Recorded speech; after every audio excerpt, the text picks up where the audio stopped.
ఒక కొబ్బరి చెట్టుని రైతు కష్టపడి పెంచితే ఆళ్ళకయ్యే నష్టం ఏది అని అడిగితే ఇట్లా పురుగులొచ్చి ఇట్లా కరిసి చెట్టుని తినేయడమే అనమాట.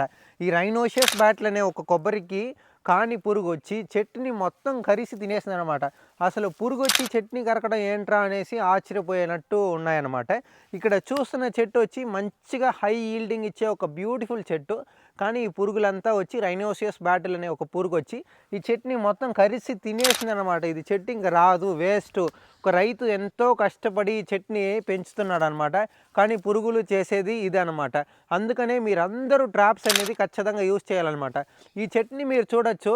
పైన ఎళ్లి మీకు చూపిస్తున్నాను. ఈ చెట్టుని ఎలా ఉన్నాయనేసి చూడండి. దీన్ని ఎలా ఎంత దారుణంగా కరిసేసిందనేసి మీరే చూడండనమాట. అదీ లేక ఈ చోట చూస్తున్నారు కదా! ఇట్లా కింద హోల్స్‌లా ఎళ్లి ఇక్కడ లోపల దాకెళ్ళి పై దాకెళ్ళి మొత్తం కరిసేస్తుందనమాట.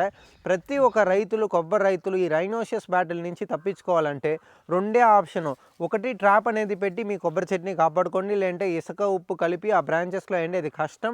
అందుకనే ఒక ట్రాప్ పెట్టడం వల్ల ఎకరంకి ఒక ట్రాప్ నుంచి 2 ట్రాప్ పెట్టడం వల్ల మీకు చాలా యూజ్‌ఫుల్‌గా ఉంటది. ఈ వీడియోని సేవ్ చేసుకోండి. మీ కొబ్బరి తోటలో ఏమైనా ప్రాబ్లమ్ ఫేస్ చేసే వాళ్ళ ఫ్రెండ్‌కి ఈ వీడియోని పంపియండి.